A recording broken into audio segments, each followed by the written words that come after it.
अल्लाह बहुत आला है, मेयार मदीने वाले का, मेयार मदीने वाले का बे मिसल है सारी दुनिया में, बे मिसल है सारी दुनिया में, किरदार मदीने वाले का। मैं बहुत ही अदब व एहतराम के साथ दरख्वास्त करता हूँ नमूना इस्लाम हज़रत मौलाना इस्लामुल हक साहब उर्फ असजद मियाँ साहब दामत बरकातहुमुल आलिया से, जो सफ़र की सऊबत को बर्दाश्त करके आए और आज इस बस्ती में आपने तशरीफ़ लाकर हम सबको खुशियाँ अता फरमाई। आपको दावत देते हुए कहूँगा कि दिलों में जुस्तजू बढ़ती है और तनवीर होती है, दिलों में जुस्तजू बढ़ती है और तनवीर होती है। सभी मुर्दा दिलों की जिंदगी तहरीर होती है, दिलों में जुस्तजू बढ़ती है और तनवीर होती है, सभी मुर्दा दिलों की जिंदगी तहरीर होती है। और दलाइल जब भी देते हैं तो अक्लें दंग रहती हैं। हमारे शेख की कुछ इस तरह तकरीर होती है। हजरत मौलाना इस्लामुल हक साहब दामत बरकातहू। नहमदुहु व नस्तईनुहु व नस्तगफिरुहु व नुअमिनु बिही व नतवक्कलु अलैहि व नऊज़ु बिल्लाहि मिन शुरूरि अनफुसिना व मिन सय्यिआति अअमालिना मन यहदिहिल्लाहु फला मुज़िल्ल लहु व मन युज़लिल फला हादिय लहु व नशहदु अन ला इलाहा इल्लल्लाहु वहदहु ला शरीक लहु व नशहदु अन्न सय्यिदना व मौलाना मुहम्मदन अब्दुहु व रसूलुहु। क़ाल तबारक व तआला अऊज़ु बिल्लाहि मिनश शैतानिर रजीम बिस्मिल्लाहिर रहमानिर रहीम लक़द कान लकुम फ़ी रसूलिल्लाहि उस्वतुन हसना व क़ाल रसूलुल्लाहि सल्लल्लाहु अलैहि वसल्लम अल ख़ल्क़ु इयालुल्लाह फ़अहब्बुल ख़ल्क़ि इलल्लाहि मन अहसन इला इयालिहा औ कमा क़ाल अलैहि सलातु वस्सलाम। आज आपके सरकारगढ़ के इस गांव में हुजूर अक़दस सल्लल्लाहु अलैहि वसल्लम की ज़िंदगी के हालात, आपकी सीरत मुबारका और आज हमारे समाज में जो बिगाड़ पैदा हो गया है, इस ताल्लुक़ से आपने ये जलसा मुनाक़िद किया।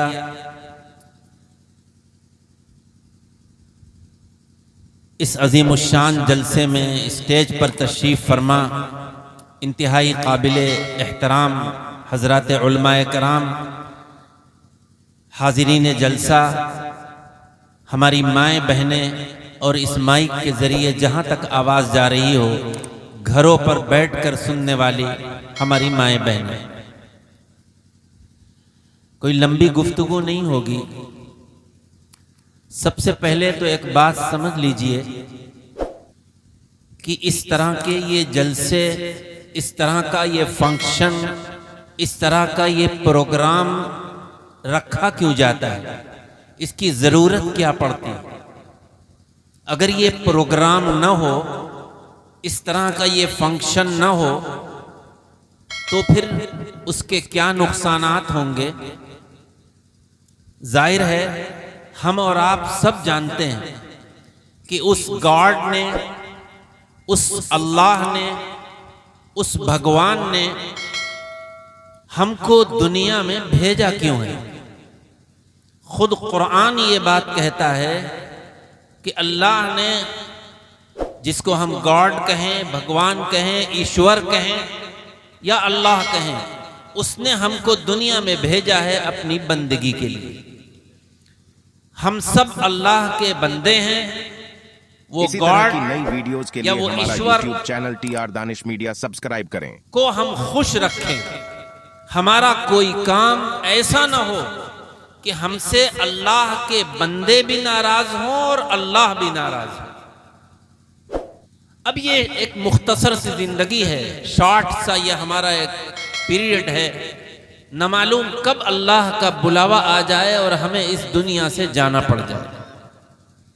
बहुत गौर से बातें सुनिएगा। मैं आपके लिए कोई नया नहीं हूं, मोहम्मदी करीब में है, मैं मोहम्मदी का रहने वाला हूं। वहां की एक मामूली जिम्मेदारी ईदगाह और जामे मस्जिद की इमामत की है, इसलिए लोग पेश इमाम मोहम्मदी के नाम से भी जानते हैं। लेकिन एक मैं बहुत ही मामूली अदना आदमी हूं। आप हजरात से जो ताल्लुक और मोहब्बत है, उस ताल्लुक पर मैं प्रोग्रामों में जाता हूं। यहीं पर एक बात और समझते चलिए, दुनिया में जितने भी इंसान रहते हैं वो किसी भी धर्म से उनका ताल्लुक हो, किसी भी जगह के रहने वाले हों, सबसे पहले हम इंसान हैं। इंसान एक अरबी का लफ्ज है। इंसान एक अरबी लैंग्वेज का एक शब्द है जिसको हम हिंदी में शब्द कहें। चैनल TR दानिश अगर इसका ट्रांसलेशन उर्दू या हिंदी में किया जाए तो इंसान का मतलब है एक दूसरे से मोहब्बत, एक दूसरे से ताल्लुक, एक दूसरे के दुख दर्द में शरीक होना, एक दूसरे की मदद करना, किसी की मुसीबत को दूर करना, किसी के आंसुओं को पोंछ देना, किसी को कर्ज की जरूरत पड़े तो दे देना। उसमें यह नहीं देखना कि ये मुसलमान है या हिंदू है। जाहिर है अगर हम मुसलमान घर में पैदा हो गए तो मुसलमान हो गए, और अगर हम किसी हिंदू भाई के घर में पैदा हो गए तो हिंदू हो गए। लेकिन सबसे पहले हम इंसान हैं।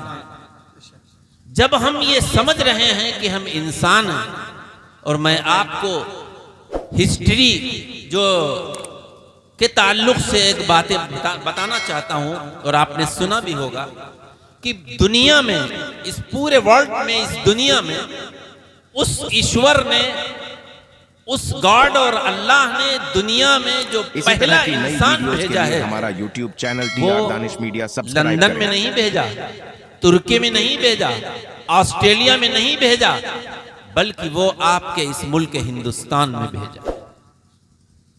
मैं तो ये कहता हूं कि ये हमारा मुल्क, दुनिया में बहुत से मुल्क मैं खुद गया हूं, लेकिन जैसा कि एक शायर ने कहा था, सारे जहां से अच्छा हिंदुस्तान हमारा, हिंदी है हम वतन है हिंदुस्तान हमारा।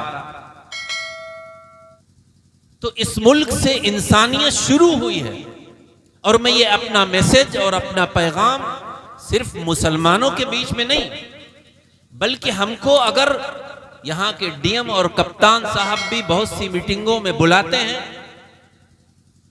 मोहम्मदी की थाने में या तहसील में जो मीटिंगें होती हैं उसमें भी मुझे बुलाते हैं, मैं वहां भी ये मैसेज देता हूं कि हम सबसे पहले इंसान हैं। और जब इंसान हैं तो अगर हमारा कोई हिंदू भाई हमारे गांव में रहता है, हमारी बस्ती में रहता है, तो अगर उसको भी जरूरत पड़े तो हम उसकी भी मदद करें। हमारे दिल में उसके लिए नफरत नहीं होना चाहिए। हमारा धर्म इस्लाम इसकी इजाजत नहीं देता कि हम किसी हिंदुस्तान के रहने वाले अपने हिंदू भाई से, ईसाई से, यहूदी से नफरत करें। बल्कि जब मैंने कुरान की आयत पढ़ी है, इस आयत में क्या पैगाम है, क्या मैसेज है? अल्लाह ने फरमाया तुम सब के लिए, तुम सब के लिए। देखिए इसमें मुसलमान का लफ्ज नहीं है आयत में, हमारे उलमा गौर करें। अल्लाह ने फरमाया तुम सब के लिए, यानी पूरी दुनिया में रहने वाले इंसानों के लिए। अल्लाह के रसूल में एक उम्दा आइडियल और नमूना है। तो प्रॉफिट मोहम्मद, जिनको हम मोहम्मद सल्लल्लाहु अलैहि वसल्लम के नाम से जानते हैं, वो हम सब के लिए आइडियल हैं। जब वो हम सब के लिए आइडियल हैं तो मैं आपको बताता चलूं कि सिर्फ नमाज में वो हमारे आइडियल नहीं हैं कि जैसे आप नमाज पढ़ते थे वैसे हम नमाज पढ़ें। सिर्फ रोजे और ज़कात और हज में ही आइडियल नहीं है, वरना कुरान ये कहता, बल्कि जब मोहम्मद सल्लल्लाहु अलैहि वसल्लम हम सब के लिए आइडियल हैं तो हमें यह देखना होगा कि मक्का मुकर्रमा में मोहम्मद सल्लल्लाहु अलैहि वसल्लम ने किस तरह जिंदगी गुजारी, उनको कैसे सताया गया, क्या किया गया, लेकिन उसके बाद भी जब मौका हुआ तो उन्होंने माफ कर दिया। तफसील में जाने का मौका नहीं है।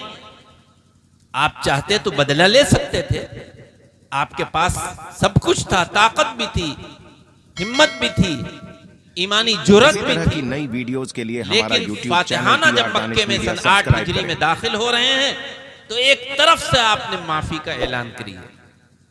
तो क्या मोहम्मद सल्लल्लाहु अलैहि वसल्लम की जिंदगी हमारे लिए इस मसले में आइडियल नहीं है? फिर उसके बाद हम ये देखें कि मोहम्मद सल्लल्लाहु अलैहि वसल्लम के पास जब कोई काफिर, हमारा कोई हिंदू भाई आता था तो आप उसको इज्जत से मस्जिद में बिठालते थे, उसके खातिर तवाज़ो करते थे, उसके साथ कायदे से बात करते थे। बल्कि उलमा जानते हैं, कुरान के ये वाक़या 30वें पारे की जिन्होंने तर्जुमा पढ़ा है उन्होंने ये पढ़ा होगा और ये सुना होगा कि एक मर्तबा हुजूर अक़दस सल्लल्लाहु अलैहि वसल्लम कुछ काफिरों को समझा रहे थे, कुछ अच्छी बातें बतला रहे थे। इतनी देर में अब्दुल्ला बिन मक्तूम एक नाबीना साहबी आते हैं। तो आप मुसलमान हैं अब्दुल्ला बिन मक्तूम, और गौर करिएगा, लेकिन आप उस वक्त उनको रोक देते हैं कि भाई हम इस वक्त तो इन लोगों के बीच में बैठकर कुछ अच्छी बातें, कुछ दीन की बातें, कुछ ईमान की बातें हम कर रहे हैं, तुम तो मेरे अपने हो। तो उनको झड़क देते हैं, मना कर देते हैं। कुरान की आयत उतर गई, अबसा व तवल्ला अन जाअहुल अअमा वमा युद्रीका लअल्लहु यज़क्का, कि आप उनके आने से चेहरे पर आपके माथे पर शिकन पड़ गई एक नाबीना के आने से। लेकिन आप अंदाजा लगाइए कि अल्लाह के प्यारे नबी को दुनिया में रहने वाले इंसानों से किस दर्जा मोहब्बत थी, किस दर्जा मोहब्बत थी।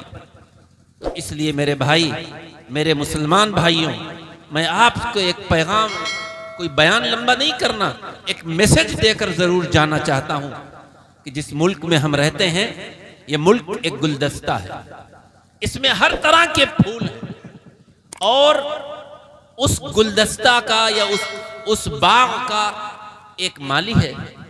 मालिक को भी ये चाहिए कि वो मुल्क में रहने वाले हर इंसान को एक नजर से देखे, और हमें और आपको भी ये चाहिए। और मैं अपना तजुर्बा बताता हूं, मैं दूसरों की बात नहीं करता हूं। आज नफरत का माहौल लोगों ने पैदा कर दिया, लेकिन मैं बहुत सफर करता हूं, आप जानते हैं, हजरात जानते हैं। मैं अपना, मेरा तजुर्बा ये है कि हमें अपने हिंदू भाइयों की तरफ से हमेशा प्यार और मोहब्बत मिली है। अभी मैं गुजरात से आ रहा था, मेरी 4 सीटें थी और इत्तेफाक से हमारी वाइफ भी थी, हमारी बेटियां भी थी, सबको ऊपर की सीट मिल गई। जरा घुटने में तकलीफ है, मैं भी स्लिप डिस्क का शिकार हूं, तो मैंने सोचा कि बड़ा मसला है, घुटने की तकलीफ है, ऊपर चढ़ना मुश्किल है, ऊपर वाली बर्थ पर, अपर पर, तो क्या करूं। अहमदाबाद से मेरा टिकट था दिल्ली के लिए। तो आपको मैं बतलाता हूं कि मैंने सोचा चलो जो भाई नीचे से होंगे उनसे कुछ रिक्वेस्ट कर ली जाएगी, दरखास्त कर ली जाएगी। और उसके बाद जब वो लोग आए तो जाहिर है उनकी नीचे की सीटें थी, हमारी ऊपर की सीट थी। हमको और हमारे यहाँ घर पे हमारी बीवी को ऊपर लेटना था, लेकिन मैंने उनसे दरखास्त की, बल्कि मेरी सीट तो किसी दूसरे कैबिन में थी, एक ही कोच था, कैबिन अलग था, सीट बर्थ नंबर अलग था। मैंने उनसे दरखास्त की कि ये मेरी फैमिली है, घुटनों में जरा तकलीफ है, अगर आपको कोई परेशानी ना हो तो आप ऊपर की सीट ले लें।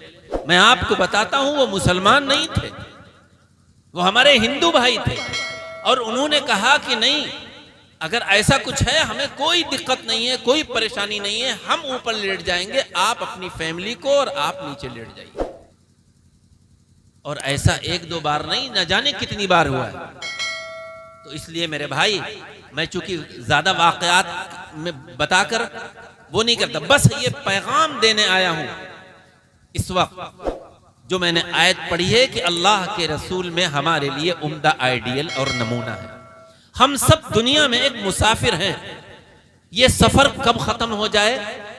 भाई एक दिल्ली से ट्रेन से लोग चलते हैं, बस से चलते हैं, फ्लाइट से सफर करते हैं, उसमें हमारे करीब बैठने वाला मुसलमान भी हो सकता है, हिंदू भी हो सकता है, ईसाई भी हो सकता है, यहूदी भी हो सकता है, लेकिन कभी कोई मसला होता है क्योंकि सबकी मंजिल एक है, सब जा रहे हैं एक तरफ। एक डॉक्टर है, अगर उसको कोई दिखाने जाता है, कोई MBBS MD डॉक्टर है, तो वो ये नहीं देखता उसको तो दवा देना है, अपनी फीस लेना है, कोई भी आए सब उससे फायदा उठाते हैं। इसलिए एक पैगाम और एक मैसेज देकर जाना चाहता हूं कि मुसलमानों, आपस में मोहब्बत और प्यार और अमन और शांति की फिजा बनाओ। मुसलमान मुसलमान से भी ताल्लुक रखे, भाई भाई बनकर रहो। इन्नमल मुमिनून इख्वा फअस्लिहू बैन अखवैकुम वत्तकुल्लाह लअल्लकुम तुरहमून। अल्लाह फरमाता है सब मुसलमान तो एक दूसरे के तो भाई हैं। आज आपस में लड़ाई झगड़ा मामूली मामूली बात पर, प्लॉट पर, घर पर, बाप खत्म हो गया, बेटा लड़कियों को हिस्सा नहीं दे रहा, लड़के को हिस्सा नहीं दे रहा है, आपस में झगड़ा हो रहा है, थोड़ी थोड़ी सी जगह को लेकर आपस में मारपीट हो रही है। ये अच्छी बात नहीं है। हम लोग दुनिया में आए हैं, कोई 70 साल रहेगा, कोई 80 साल रहेगा, हम सबको एक दिन दुनिया से जाना है। इसलिए ये पैगाम लेकर उठें कि जो ये हिंदुस्तान एक चमन है, इस चमन के रहने वाले सब फूल हैं। और मैं तो अक्सर एक बात कहा करता हूं, दुनिया में संविधान होता है, दस्तूर होता है, लेकिन ये हिंदुस्तान के संविधान और दस्तूर की अच्छाई है कि इस संविधान को लिखने में टाइम तो बहुत लगा, लेकिन इसके आर्टिकल 25 में ये बात लिखी हुई है कि इस मुल्क के हिंदुस्तान के रहने वाले हर शख्स को अपने अपने धर्म के एतबार से रहने और जीने का हक है। भाई कोई गिरजाघर जा रहा है, कोई मंदिर जा रहा है, कोई मस्जिद जा रहा है, सबको पूरा पूरा अधिकार है कि वो अपने गुरु को खुश रखे। एक चीज ये हिंदुस्तान के संविधान की खुसूसियत है। ये जमहूरी मुल्क है और इस जमहूरियत को हमको हक दिया गया है। इसलिए मेरे भाई, मेरे अजीज, मेरे दोस्त, जब मजहबे इस्लाम इसकी इजाजत नहीं देता कि कोई शख्स किसी को मारे, तो वो इसकी इजाजत कहां से देगा कि कोई मुसलमान किसी को मारे। कुरान की आयत मुझे याद आई, अल्लाह ने फरमाया मन क़तल नफ्स बिग़ैरि नफ्सिन औ फसादिन फिल अर्दि फकअन्नमा क़तल अन्नास जमीआ वमन अहयाहा फकअन्नमा अहया अन्नास जमीआ। कुरान क्या कहता है, गौर से सुनिए। कुरान कहता है, अल्लाह का कलाम है, अल्लाह की किताब है, कि जिस शख्स ने किसी को भी मारा, लफ्ज मुसलमान नहीं है कुरान में, मन क़तल नफ्सन, किसी को भी मारा, किसी को मारा, चाहे वो किसी भी धर्म से ताल्लुक रखता हो। अगर किसी ने किसी को मारा है या बिगाड़ पैदा किया है, तो समझ लो उसने पूरी दुनिया की इंसानियत को खत्म कर दिया है। वो सब कुछ हो सकता है लेकिन इंसान नहीं हो सकता। तो हमें इंसान बनना है और हमें एक अमन शांति का पैगाम लेकर आए हैं। इसलिए मैं अक्सर एक बात कहा करता हूं कि तन्हाई में भी और माइक पर भी कभी कोई भड़काऊ बयान जिससे लोगों को दिलों में दूरी हो वो न करिए, बल्कि ऐसी बात करिए कि जो बिखरे हुए दिल हैं, दो दिल जो आपस में मिले हुए नहीं है, वो मिल जाए। देखिए झूठ इतना बड़ा गुनाह है, सब जानते हैं, आप उलमा से पूछिए, बहुत बड़ा गुनाह है। लेकिन अगर दो दिलों में दोस्ती नहीं है, दो इंसानों में आपस में मिल नहीं रहे हैं, भाई भाई हैं, चचा भतीजे हैं, तो झूठ ऐसे मौके पर बोलने की इजाजत है कि अरे तुम उससे मिलते नहीं, तुम उससे नफरत करते हो, तुमने उसके दिल के लिए ये बिठा रखा है, लेकिन वो तो तुम्हारी तारीफ कर रहा है, वो तो तुम्हारे गुण गाता है। अब देखिए ये झूठ है, लेकिन इसकी इजाजत है क्यों? इसलिए मेरे भाई, अल्लाह ने आपको जो ये दिमाग दिया है, ये इसलिए दिया है कि अच्छा सोचें, अच्छी प्लानिंग करें, किसी की मदद करें। जब बारिश होती है तो सबके खेत और सबके घरों में होती है। वो ये देख कर नहीं होती कि फला घर में और फला खेत में मुझे जाना है। इसलिए मेरे भाई, मेरे अजीज, सड़क बनाई गई है, सब लोग उस पर चलकर अपनी मंजिल पर पहुंचते हैं। इसलिए प्यार और मोहब्बत के साथ हम अपनी दुनिया में जिंदगी गुजारे। मुझे एक बात याद आ गई, हुजूर अक़दस सल्लल्लाहु अलैहि वसल्लम ने एक मौके पर फरमाया था, एक जनाजे को देखकर जनाजा निकला तो आपने फरमाया वजबत, वाजिब हो गई। फिर उसके बाद जनाजा एक निकला, फिर आपने फरमाया वजबत, वाजिब हो गई। तो सहाबा ने पूछा कि ये बात नहीं समझ में आई, ए अल्लाह के रसूल, एक जनाजे को देखकर आपने ये फरमाया जनाजा यानी जिसका इंतकाल हो जाए, जो खत्म हो जाए, उसकी अर्थी को, उसकी पलंग को लेकर जब जाते हैं उसी का नाम जनाजा, उर्दू में जनाजा कहते हैं। तो आप सुनिए गौर से इस वाक़े को और उसके बाद अपना टटोलिए दिल के हम कौन हैं। हुजूर ने फरमाया कि जब ये शख्स दुनिया से खत्म हो गया, जा रहा है, तो सब ये कह रहे थे कि बड़ा अच्छा आदमी था, बड़ा अच्छा आदमी था, बड़ा अफसोस हुआ कि ये दुनिया से जा रहा है। आपने फरमाया इसके लिए जन्नत वाजिब हो गई। अगर दुनिया से जाने के बाद आपके लोग तारीफ करें, आपके गुण गाएं, आपके अखलाक के, आपके व्यवहार के, आपकी बोल के, तो ये समझ लीजिए कि आप जन्नती हैं। और अगर आपने दुनिया में फसाद बर्पा किया, दूसरे को बुरा भला कहा, अपनी बेटियों का, अपनी बहनों का हक मारा, तो याद रखिए, आप चाहे कितना भी पैसा आपके पास हो जाए, चाहे भी कितने बड़े ओहदे पर हो जाएं, लेकिन दुनिया से जाने के बाद लोग कहेंगे चलो अच्छा हुआ ये चल दिया, ये इंतहाई बुरा आदमी था। हुजूर फरमाते हैं कि उसके लिए दोज़ख वाजिब हो गई। अब हमें और आपको फैसला लेना है, एक निर्णय लेना है कि हम क्या चाहते हैं। हम दुनिया से जाएं तो लोग हमें अच्छा कहें या हमें बुरा कहें। इसलिए मेरे भाई, मेरे अजीज, बस मैं ये पैगाम देकर और मैसेज देकर जाना चाहता हूं कि हम सब इंसान हैं और इंसानियत नाम इस चीज का है कि हम सब एक दूसरे के दुख दर्द में काम आए। आपको शायद मालूम हो या ना मालूम हो तो मैं बताता चलूं, हमारे वालिद साहब, हमारे वालिद जिनको हिंदी में पिता कहते हैं, उर्दू में वालिद कहते हैं, बाप कहते हैं, उनको हिंदू मुस्लिम एकता का अवार्ड सन 2008 में हमारे मोहम्मदी के चेयरमैन कन्हैया जी की तरफ से दिया गया था। नॉन मुस्लिम चेयरमैन हैं, बीजेपी के चेयरमैन हैं, लेकिन उन्होंने हमारे पिताजी को, हमारे वालिद को हिंदू मुस्लिम एकता का अवार्ड दिया था। 26 जनवरी 2008 को हमें याद है, नगर पालिका मोहम्मदी में एक प्रोग्राम हुआ, उसमें वो अवार्ड उनको मिला, एक शील्ड मिली, और उसके बाद 2 फरवरी को उनका इंतकाल हो गया। उनके इंतकाल में कितनी भीड़ थी आपको अंदाजा होगा, अगर आप में से कुछ लोग गए होंगे, कि उस वक्त जो संख्या और जो भीड़ थी उनके दुनिया से जाने के बाद, उस वक्त की मीडिया वालों ने 1 लाख इंसानों का के सिलसिले में लिखा था, 1 लाख इंसान उसमें शरीक थे। और आपको मजीद ये बताता चलूं कि मोहम्मदी की कोई दुकान, चाहे वो मुसलमान की हो और हिंदू भाई की हो, कोई दुकान उस दिन खुली नहीं थी। हमारे यहाँ 350 हिंदू भाई वकला हैं, 35-40 मुसलमान वकला हैं। तहसील बंद थी। एसडीएम मोहम्मदी के, उस वक्त के एसडीएम मोहम्मदी का डीएम के यहाँ एक मीटिंग तय थी। डीएम साहब ने वो मीटिंग अपनी जो है पोस्टपोन कर दी, और खुद डीएम साहब, कप्तान उस वक्त की जो मौजूद थी वो, और सारे अधिकारी मोहम्मदी के, हमारे थाने का पूरा स्टाफ, सब उनके इंतकाल में मौजूद था।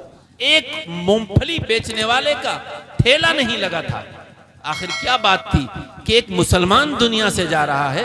लेकिन हमें याद है कि जब मैं जनाजे से चल रहा था तो हमारी हिंदू औरतें और हिंदू भाई कह रहे थे कि एक महान इंसान आज हमारे बीच से चला गया।